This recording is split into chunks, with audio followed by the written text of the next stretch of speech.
O processo do câncer pode ser, às vezes, tão doloroso que alguns projetos que a gente imagina que vão ser assim, ano que vem, daqui 5 anos, daqui a 10 anos, nunca mais vão poder acontecer.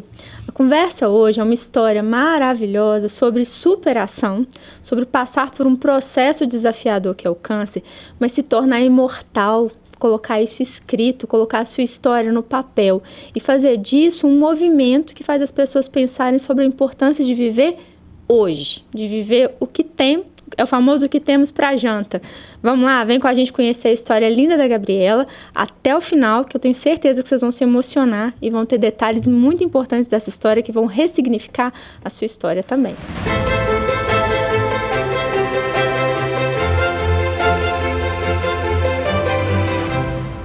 Sejam muito bem-vindos a mais um podcast Pode Falar de Câncer Sim. Meu nome é Graziela Piló, sou oncologista clínica e junto com a doutora Mariana Cunha, também oncologista, a gente desvenda e destrincha todos os assuntos relacionados ao universo do câncer. E hoje não poderia ser diferente, a gente tem uma convidada para lá de especial, a Gabriela. Gabriela que é escritora e conta pra gente um pouquinho sobre a história, né, que mistura a escrita com o próprio diagnóstico de câncer. Então, Gabi, seja muito bem-vinda aqui hoje. Obrigada. Eu tenho certeza que a gente estava conversando aqui um pouquinho antes, não é falar sobre fazer do limão uma limonada, mas de uma certa forma ressignificar, né, uma época de vida difícil e trazer um propósito maior. Vamos lá, seja bem-vinda. Obrigada.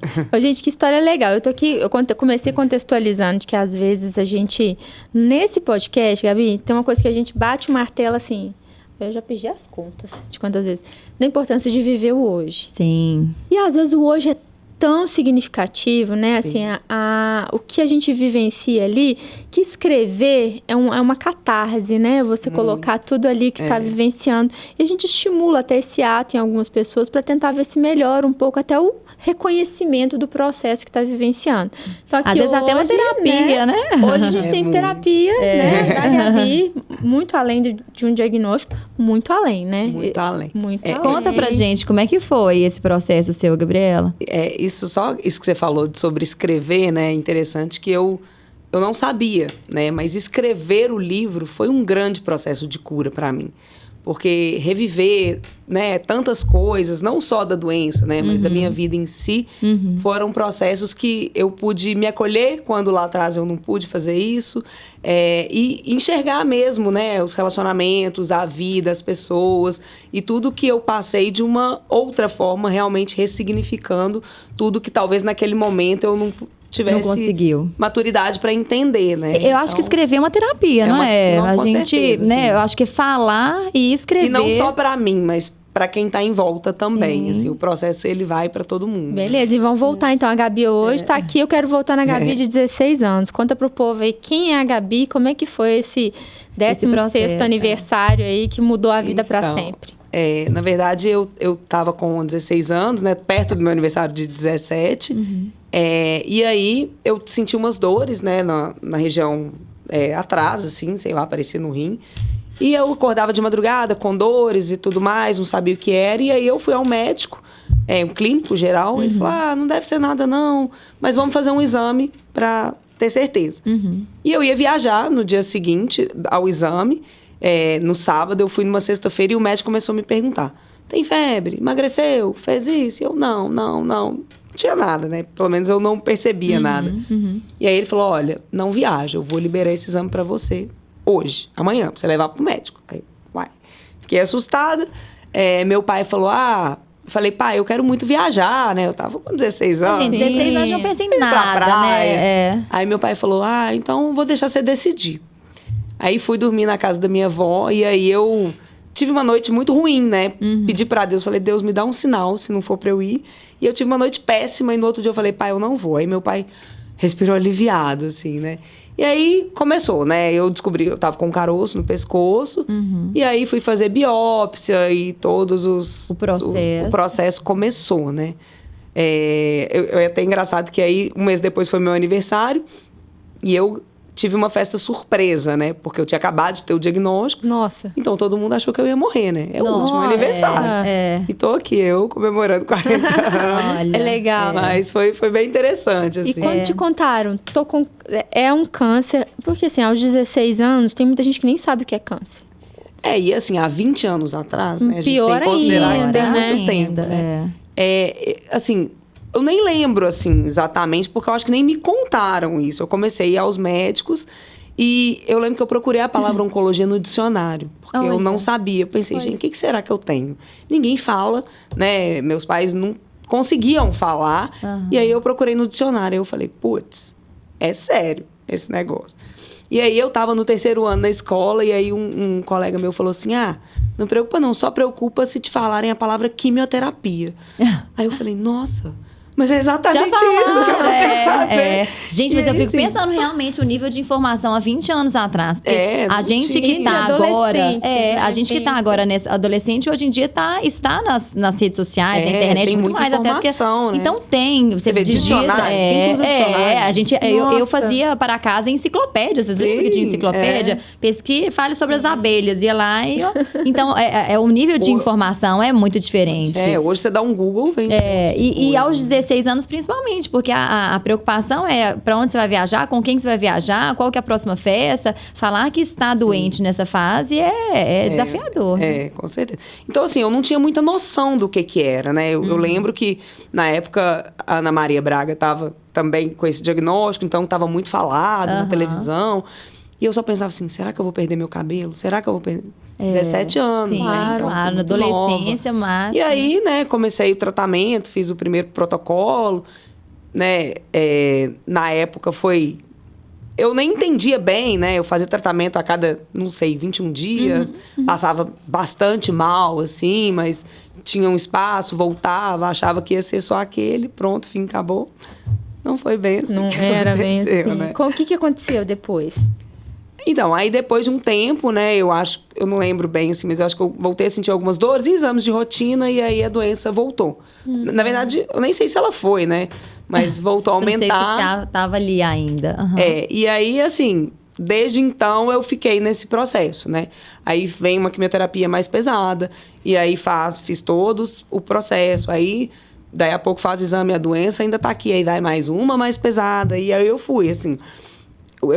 O céu é o limite, né, gente? Porque comecei com uma achando que estava muito pesada e aí foi piorando cada vez mais. Então, assim... Então, no final das contas, só para o pessoal entender, o diagnóstico foi um linfoma de Hodgkin mesmo. Existem vários tipos de linfomas.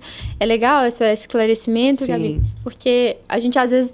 É perguntado, né? Quando a gente abre caixinha de perguntas, o pessoal pergunta... fala sobre linfoma. Leucemias são várias, os linfomas são vários. Duas classes maiores são divididas, os linfomas de Hodgkin e os não Hodgkins. Vou convidar todo mundo para assistir o não Hodgkin aqui do Guilherme, que já foi ao ar. E agora vamos falar do Hodgkin especificamente. E tem um episódio de leucemia também super legal com a Duda, que tá mais explicadinho aqui com a Maria Fernanda, né? Que a gente está tentando explicar um pouco pro pessoal, porque existe muita dúvida desses tumores do sangue. E outra coisa que também é importante a gente falar, porque toda vez que a gente fala de câncer, as pessoas imaginam que nós vamos trazer gente mais idosa, né? Porque, óbvio que quanto mais velho, né? Mais chance da gente ter alguma doença, inclusive o câncer. Mas existem alguns tipos de câncer, né? De algumas neoplasias que acometem muita gente nova. O linfoma de Hodgkin é um deles, né? Como é câncer de testículo, as leucemias. Então, a gente tem gente mais nova aqui mesmo, né? Tratando. E por isso que a gente precisa se habituar também com o diagnóstico. Porque todo mundo que vem aqui contar, fala, olha, é difícil fazer o diagnóstico, porque ninguém acredita que a gente está doente, ninguém acredita que tem alguma coisa grave. Mas acontece, né? A gente também começa a tratar cedo. Sim, e é uma luta, né? Nossa, é uma luta.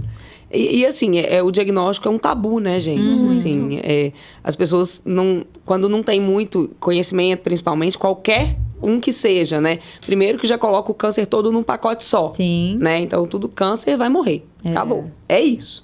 Então, a primeira ideia sempre é essa, né? E eu acho que a gente tem que quebrar um pouco isso, né? Com certeza. Eu sou prova viva da evolução da medicina, né? Então, há 23 anos atrás, os tratamentos que eu fazia, talvez hoje né, quem tiver um diagnóstico desse já a conduta é completamente diferente. Tem coisas que eu fui uma das primeiras a usar de medicamento, né?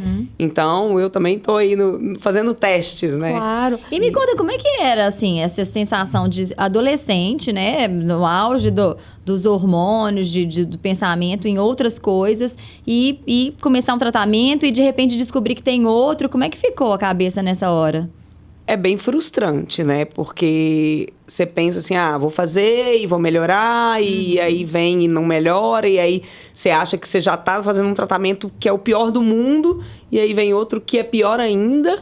E aí, assim, é bem difícil, mas eu acho que, assim, eu nunca pensei que eu fosse morrer.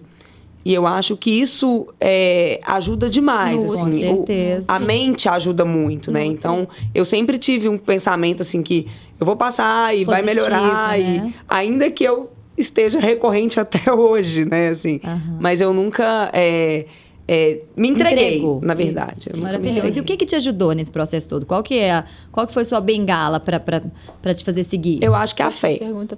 Assim, a fé é algo que me ajuda muito. Claro que durante o processo, né, eu tive também pessoas na minha vida que estavam sempre perto, mas eu acho que a maior, onde a gente segura mesmo é na fé. E assim, terapias, né, gente, é fundamental para mim, foi fundamental. O processo de autoconhecimento, mas também isso não começou logo, né? Isso é um processo mais recente, que eu venho aí num processo de autoconhecimento, ressignificando muita coisa, entendendo. Então, assim, lá atrás, isso nem era tanto difundido, né? Quem fazia terapia era maluco. Então... Eu acho legal, vou parar aqui para abordar uma coisa interessante, Grazi. É do senso comum que as pessoas tenham que ter todos esses processos amadurecidos num tempo só.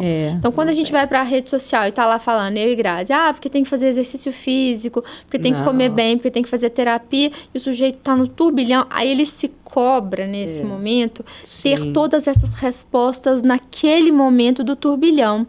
E hoje eu acho que a gente tem até condição de falar disso com mais propriedade, porque a gente também foi entendendo como que é essa vivência dos pacientes aí na nossa prática de alguns bons anos na oncologia, de que os processos, as fichas caem de forma diferente e as necessidades são muito diferentes. E a forma como essas necessidades são atendidas também.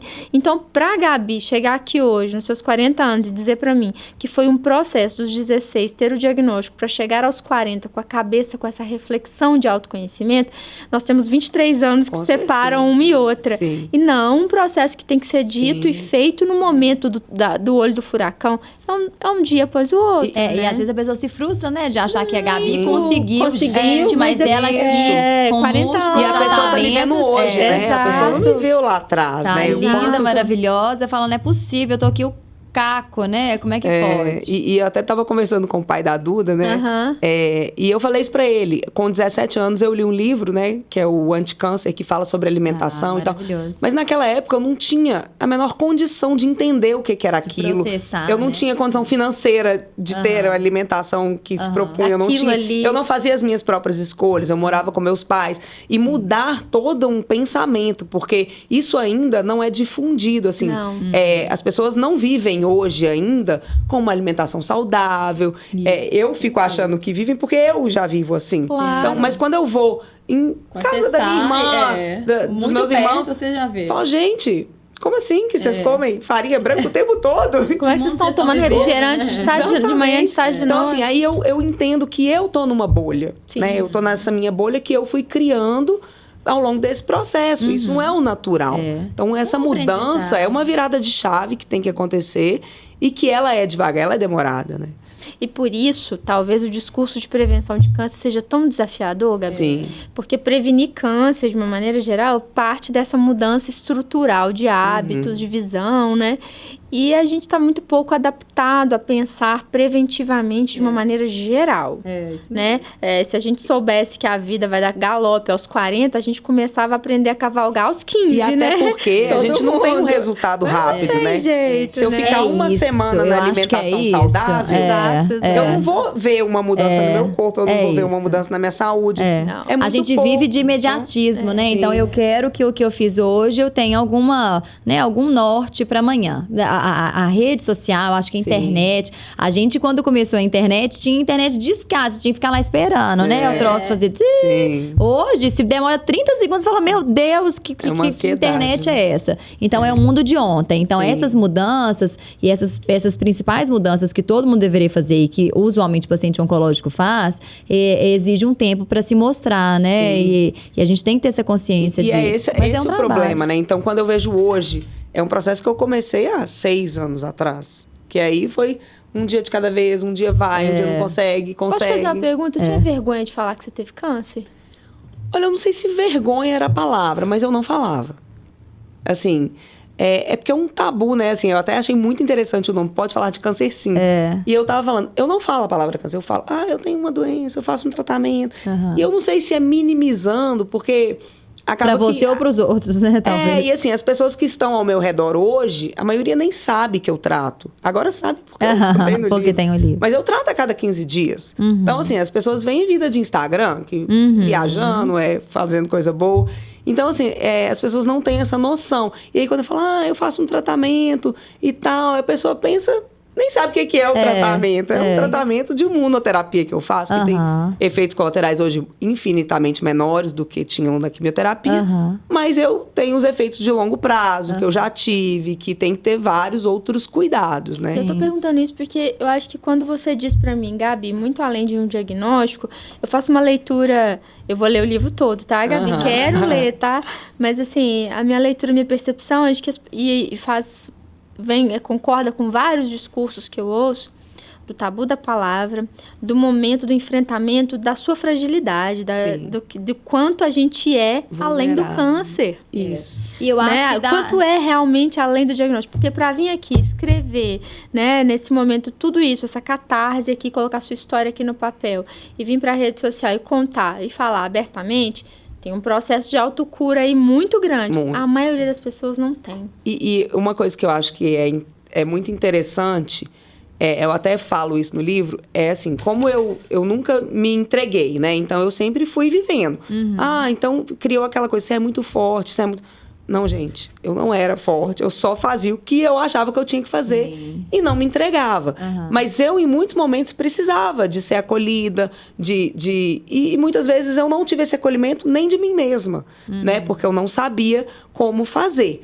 E as pessoas começaram a me colocar num lugar... Num pedestal. Num pedestal, porque eu faço tratamento, então, nossa, você é uma guerreira, você é isso, nossa, você faz faculdade e faz tratamento.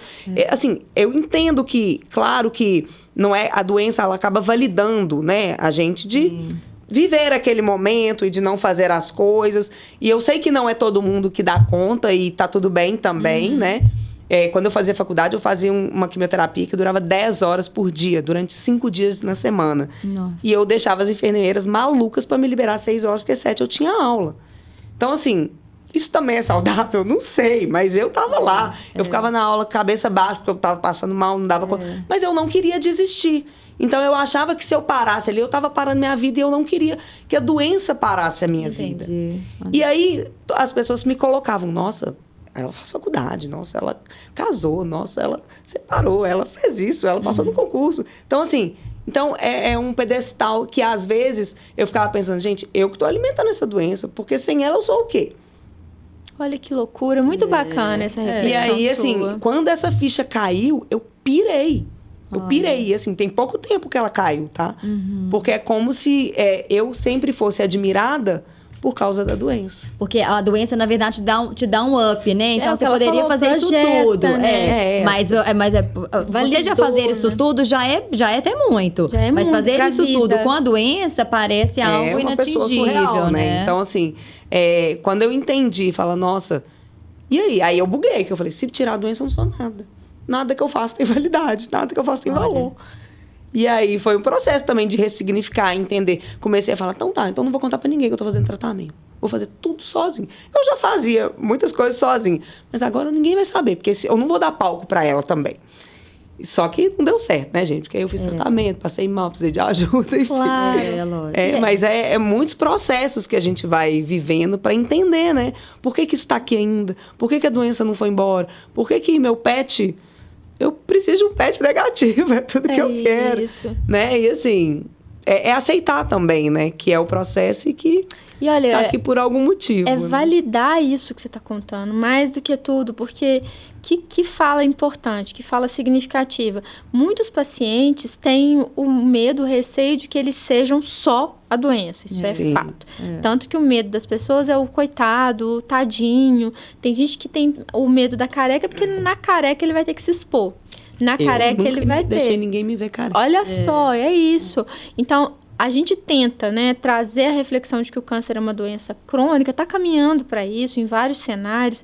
Tem cenários mais difíceis, desafiadores, mas numa grande maioria das doenças que a gente trata dentro desse grande nome câncer, porque câncer, eu até dou aula na faculdade, falei para os meninos essa semana assim, gente, o que é o câncer? Câncer é uma síndrome, é um conjunto de doenças, porque são tantas doenças aqui dentro. O linfoma de Hodgkin é uma doença, o não Hodgkin é outra, a leucemia é outra, o câncer de mama é outro. Então, não venham colocar tudo num balaio de um nome só, porque vai dar errado. Então, para a gente inspirar as pessoas a pensarem além da caixa, é trazer a reflexão de que são várias doenças. Aqui no podcast, a gente tenta até fracionar, e algumas pessoas perguntam, poxa, por que vocês fazem tanta questão de trazer profissionais de cada área? Porque a gente quer mostrar que são várias doenças, que são várias apresentações e que com isso a gente que cada caso é um caso. Exato, O que acontece o que eu acho é que muita coisa conversa, né? Assim, porque o tratamento oncológico traz sempre umas mesmas questões. Que essa coisa do enfrentamento, dessa variação de emoções, que tá não só no câncer, como em várias outras doenças. Vamos falar, a maternidade é uma montanha russa, né? Vai e volta, vai e volta, vai e volta. Mas a gente traz, a gente faz essa divisão, mas no final das contas a gente está realmente falando sempre das mesmas questões, né? Sim. Porque o psicológico que eu acho que é o que impacta mais, né? E eu acho que o grande problema de colocar tudo no mesmo balaio é isso. Eu até falava com o meu médico. Olha, você não pode me deixar muito tempo esperando, que as pessoas começam a me perguntar. E quando eu falo que eu trato há 10 anos, 15 anos, eu assusto todo mundo. Porque, assim, uma coisa é você me ver, né? Bonita, saudável, viajando e tal. E falar, nossa, ela tratou de um câncer. Ela tá curada. Outra coisa é eu falar, eu trato há 23 anos. Então, imagina que você é um paciente de primeira vez. Claro. Que tá lá. Eu passei por isso, né? Quando meus primeiros tratamentos, foi um cara lá, ele ficou lá meia hora, fez tratamento. Tá aqui há 7 anos. Eu falei, o quê? 7 anos? Tá maluco? Não dá. É melhor nem conhecer essas pessoas no começo, que fala assim, eu não vou dar conta. Então, assim, nem sempre eu sou inspiração. Às vezes eu sou o desespero das pessoas. Porque é isso. Quem que quer achar que tá... Ao mesmo tempo, assim, pelo menos eu não vou morrer, né? Já tira aquela coisa. Não, muita gente... Ela tá aí, tem 23 anos, tá linda, então você pode ter as duas perspectivas, né? Mas tudo na vida é isso. Depende Sempre. pro lado que você Exatamente. olha, né? Então é o copo meio cheio ou meio vazio. Mas E trazer a reflexão de que o câncer está caminhando para essa, né, em alguns cenários, para a cronicidade, vai fazer. Eu acho que vai. Eu acho, é uma percepção minha. Eu acho que isso vai melhorar a cultura a respeito da doença, Gabi. Porque hoje ninguém fala, se alguém te contar que o paciente tem diabetes, que ele não tem cura, mas que ele vai tomar remédio a vida inteira, O meu médico fala. é aceitável socialmente. Mas ninguém está preparado para ouvir que o câncer você vai viver 23, 33, 43, 53. E eu acho que mais do que isso, a gente foca muito em dizer assim, a gente não tem que olhar para quando termina. A gente tem que olhar o processo, né? Porque E viver, você né? fez assim, super bem. Então, apesar dos 23 anos tratando, você seguiu faculdade, casou e escreveu um livro e tá indo, tá vivendo. Porque as pessoas querem aguardar um momento que o médico falou assim, tá curado, não precisa mais voltar aqui para falar assim, agora eu vou retomar minha vida. Não tem isso, né? Então, a gente precisa fazer tudo junto e embolado. Porque tem gente realmente que faz um tratamento aí de 6 meses e tá tudo bem, tá curado. E tem gente que vai tratar uma vida inteira e que tá tudo bem também, né? O diabetes a gente trata a vida inteira, a pressão alta, o lúpus, né? As doenças reumatológicas. A vida toda. Não dá pra parar, né? A vida. A vida é essa mistura mesmo, nem sempre uma mistura boa, né? Qual foi o momento mais desafiador? Aquele momento que você falou assim, puxa vida, assim, isso aqui eu não esperava mesmo, porque a gente não espera um monte de coisa, mas aqui eu... Você fala sempre em relação ao tratamento. Não, da vida, daquele momento que você falou, poxa... minha vida são muitas aventuras, né? Mas, assim, em relação ao tratamento, eu acho que o transplante foi bem difícil. Foi quando eu me vi realmente doente, né? Quando eu senti doente. Mas, assim, na vida, foi, eu acho que, meu divórcio, que veio Você casou seguido. e separou nesse momento, Eu fiz né? tudo, Assim, gente. Porque 16 Eu casei, anos você não era separei. casada, né? Obviamente. Meu divórcio e que veio logo depois da morte do meu pai. E foi pré-pandemia, então eu separei final de 2019, então eu ainda estava ali vivendo um pouco do luto do divórcio, né? Sozinha, pandemia, e de repente meu pai teve Covid e morreu com 10 dias. Então, assim, a vida deu uma bagunçada ali e nesse processo, né? Na época eu até não estava em tratamento, mas pouco depois eu tive que voltar a fazer. Então, esse momento foi um momento que, assim, eu fui no fundo do poço mesmo. Eu falei, eu preciso sair, né? E aí, eu já estava num processo de autoconhecimento já há um tempo, e que foi o que me manteve, né? Que é onde eu tirei força para continuar, para seguir, para ressignificar, porque... E quando foi que você resolveu escrever o livro? Foi nesse momento da... Então, esse livro, na verdade, assim, às vezes eu contava um caso qualquer da minha vida, as pessoas falavam, nossa, tem que escrever um livro, você tem que escrever um livro. Eu falava, gente... Sua vida inteira dava um livro, né? Fora o câncer. Eu escrever um livro. E algumas vezes eu até comecei a escrever um parágrafo, eu falava, não consigo escrever. E aí, você é formada em quê? Administração. Aham.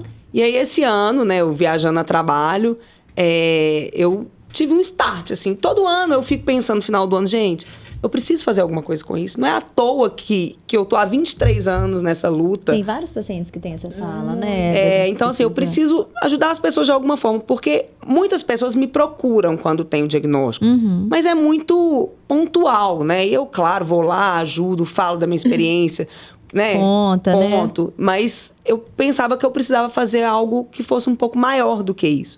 E eu nunca sabia o quê. Criava 1000 projetos na minha cabeça e nada funcionava. E aí, um dia, eu pensei, eu vou escrever. E aí, eu acho que veio e eu estava pronta para escrever. Tinha uma pessoa que era vizinha do meu pai, e aí ela estava trabalhando com isso de escrever. Eu tinha encontrado com ela uns 5 anos antes, ela tinha me contado. Eu falei com ela, um dia que eu for escrever um livro, eu te chamo. E aí eu lembrei dela, liguei pra ela e ela abraçou a causa, assim. Ela é editora, né? Que legal. Então ela abraçou a causa, não, vamos escrever e tal. Isso foi em fevereiro desse ano. E eu falei com ela assim, então, meu aniversário de 40 anos é em agosto e eu vou fazer uma festa. Será que dá pra gente lançar o livro? Ela falou, uai, depende de você. Escreva. E aí eu entrei nesse processo, assim. E foi um processo surreal, porque foi muito rápido. Eu tava pronta mesmo para escrever. Então, às vezes as pessoas falam, quanto tempo você demorou para escrever? Uma vida.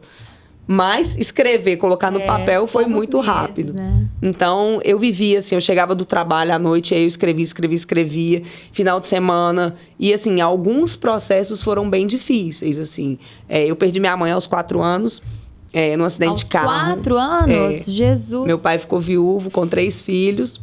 E eu não tinha vivido esse luto, né? Esse processo. Sim, muito pequena, então, né? Quando meu pai faleceu, que parece que esse buraco se abriu.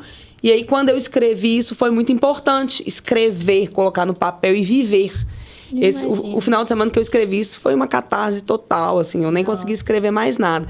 E voltar também, tantos momentos da história, né? Coisa que às vezes ficou bem lá atrás, né? Ficou escondidinha. E não é fácil, né, gente? Eu falo que às vezes voltar o processo, trazer o processo à tona, às vezes tem gente que até adoece, né? Sim, nesse momento de retorno das... Você tem que estar forte para dar conta, né? E, assim, a catarse é um fenômeno muito interessante, que é botar literalmente verbalizar, né, para fora, né, aquela confusão de neurônio, conexões neuronais que estão ali. E nesse momento de verdade que você está passando ali, o que veio na sua cabeça? A hora que você leu e falou, eu vou contar isso tudo para todo mundo mesmo?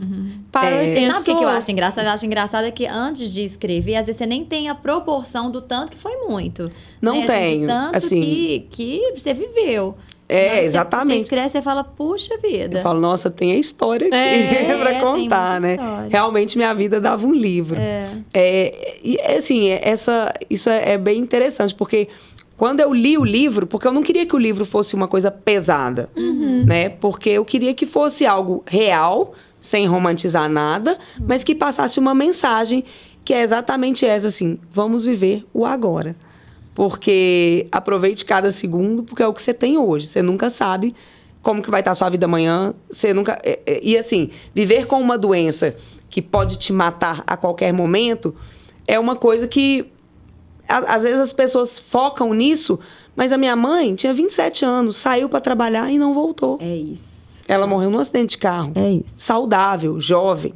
Meu pai tinha 60 anos, saudável, 10 dias com Covid. E eu tô há 23 anos com uma doença que mata.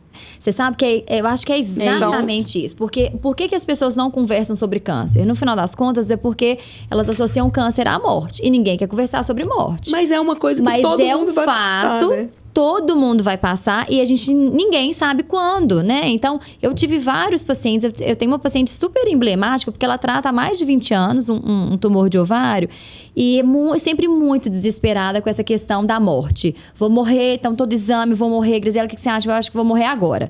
E na pandemia, ela achou finalmente ela achou uma terapeuta que conseguisse controlar essa ansiedade dela em relação ao medo da morte. E aí fez algumas sessões, aí a secretária da terapeuta desmarcou. E aí ela falou, gente, mas tem muito tempo que eu não tô nessa terapia, nessas sessões. Ligou, ela falou, olha, ela infelizmente morreu.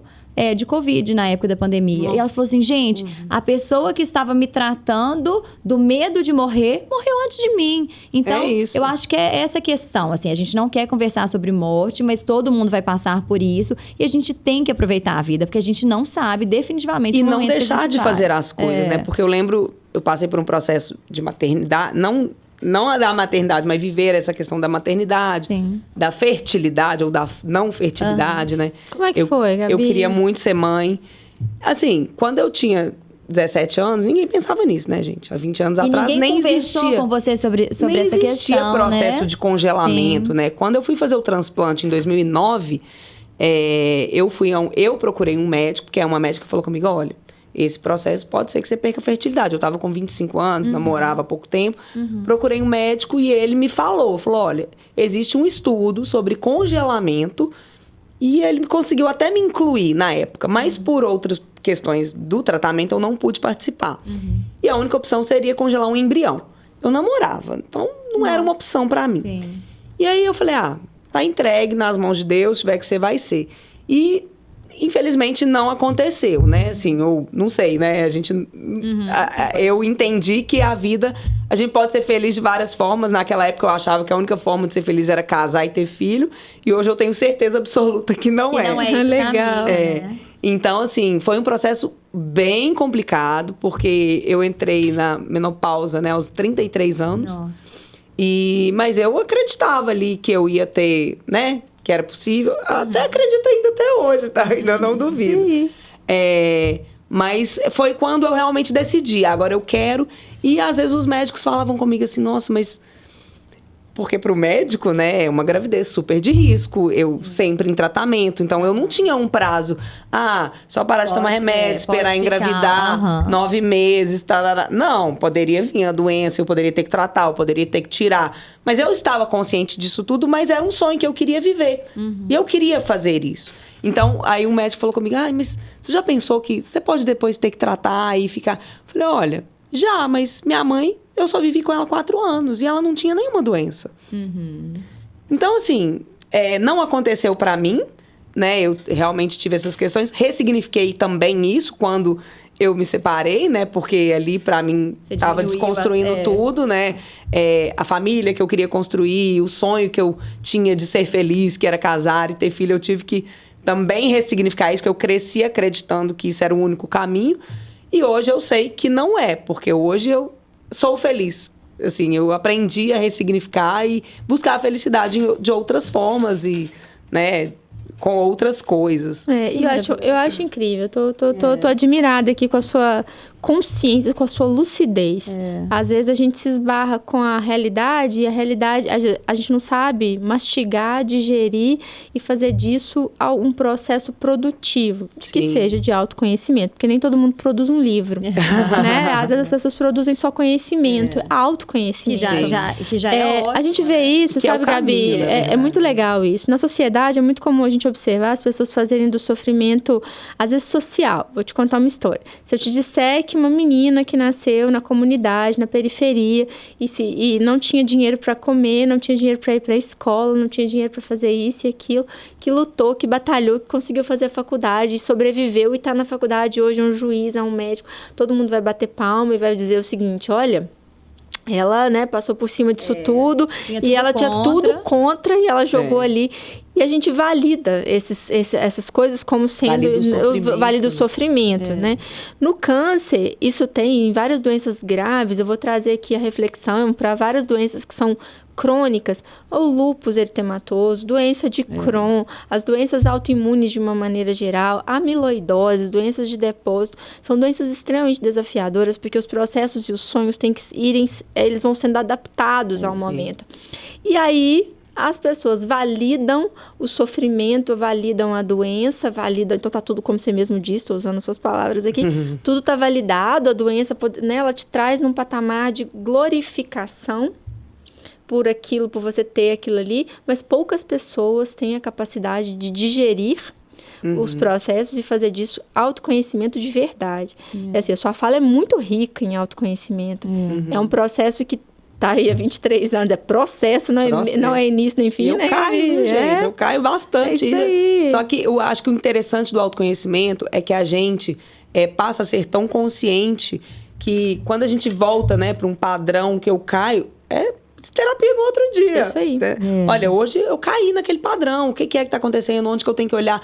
Porque hoje eu quero olhar. E esse processo do autoconhecimento, ele é um processo muito doloroso. Com certeza. Cutucar a ferida, né? Você vai entrar na dor, né? E você vai enxergar coisas que você não quer ver sobre você. Né? Então, assim, é um processo que eu falo que tem que ter coragem. Tem que ter coragem. Eu vou analogia aqui, um atleta de alta performance, foi por isso que eu fiz a analogia, né? Na Olimpíada passada, Simone Biles, né? Uma grande atleta, ginasta, e eu contei a história dela aqui, porque ela, de uma origem super humilde, de violência física, agressão, chegou no ápice de uma carreira, né? E ali, quando ela se deparou com ela mesma, fazendo aquilo tudo, e que o sofrimento, né, e tudo aquilo gerava uma potência ainda maior sobre ela, ela falou, não sei se eu sou isso tudo. Isso. Eu preciso pensar quem eu sou, apesar disso. Isso. Quem eu sou para fazer isso diferente. E é isso que a gente precisa entender, né? Mágico. Quem eu sou. Quem é a Gabriela? Além da doença. E foi isso que aconteceu comigo. Quando eu separei, eu não sabia quem eu era. Eu não tinha a menor ideia de quem eu era. Eu não sabia o que eu gostava de fazer. Eu não sabia o que eu não gostava de fazer. E aí eu tive que ir me descobrindo, né? Fazendo tudo, fazendo nada e testando, né, gente? Não tem jeito, é tentativa e erro mesmo. E dias de luta, dias de glória, né? Acho que é isso também, outra fala. Porque quem vê você aqui acha que sempre foi tudo fácil. E que, né, quem tem esse autoconhecimento vai muito melhor. Vai muito melhor, mas tem os dias de baixa também, né, Gabriela? Eu falo que a vida é uma roda gigante, né? Então aproveita quando você tá em cima, porque você vai chegar aqui embaixo. E quando você tá embaixo, ela vai voltar a subir também, né? Exato, excelente analogia. Gabi, nossa, que história linda. E assim, acho que a gente teria, sei lá, um roteiro inteiro para falar aqui. Queria te convidar para fazer agora um desabafo ou uma mensagem de esperança para quem está te ouvindo, para quem está num processo, às vezes agudo, às vezes crônico. Não é só um convite para a leitura dessa história, né, fantástica que você compartilhou aqui com a gente, mas de uma mensagem de encorajamento. Acho que sua história é muito de coragem, para se conhecer, para conhecer o outro dia, né? Para viver o hoje. Eu acho assim, que o grande recado é não desista de você, né? Porque, às vezes, se a gente desistir da gente, aí não tem ninguém que salva. E uma das coisas que eu aprendi é que nem Jesus ajuda quem não quer ser ajudado. Então, assim, se você precisa, busca ajuda, que seja de familiar, que seja com terapia, que seja com autoconhecimento, com a sua crença, qualquer uma que seja, sabe? Então, assim, se permita. se permita se acolher, se permita sofrer. Às vezes a gente precisa passar por um processo de luto. Às vezes a gente tem um exame que não foi bom. E, gente, eu tenho que sofrer porque aquele exame não foi bom, porque eu tô fazendo tudo certo. E mesmo assim, não tá bom, né? Mas amanhã eu vou levantar e eu vou seguir. Sim. Então, é isso, a gente seguir sempre, né? Obrigada por tanta coragem, tanta lucidez do processo, por compartilhar isso com a gente, de verdade. Vou convidar todo mundo que está aí assistindo para ir além do diagnóstico, tá? Tô parafraseando aqui essa autora aqui agora, que agora já estou considerando aqui a escritora, a autora, que vai provavelmente aí, devem vir outros best-sellers aí para a gente compartilhar, porque a vida é livro para muita gente aí mesmo. Tem gente que tá achando que o capítulo tá chato demais, conectou aqui no YouTube agora, conectou aqui no Spotify, ouviu essa conversa, tá achando que fez diferença. Manda para alguém que você tá pensando que tá lá precisando ouvir algumas palavras de coragem, de enfrentamento, não só de dias de luta, não, mas de dias de glória também. Toda palavra que pode ajudar, pode e deve ser compartilhada. E esse espaço, ele precisa da sua ação. Eu tô convocando você para ação mesmo. É agir, é se inscrever no canal, é compartilhar, porque esse é um caminho que vai ajudar que essa mensagem chegue para muitas pessoas, para ir muito além do diagnóstico. Gabi, muitíssimo obrigada mesmo por ter vindo falar conosco. É papo para mais hora, né, Graça? Obrigada pela oportunidade de mostrar, né, um pouquinho da minha história. Sucesso absoluto. São maravilhosas Aqui também. A gente pode falar de tudo, pode falar, inclusive, botar para fora, quer regurgitar o que está acontecendo aí, manda para nós também, faz parte. A gente está aqui para acolher tudo isso, porque pode falar de câncer, sim.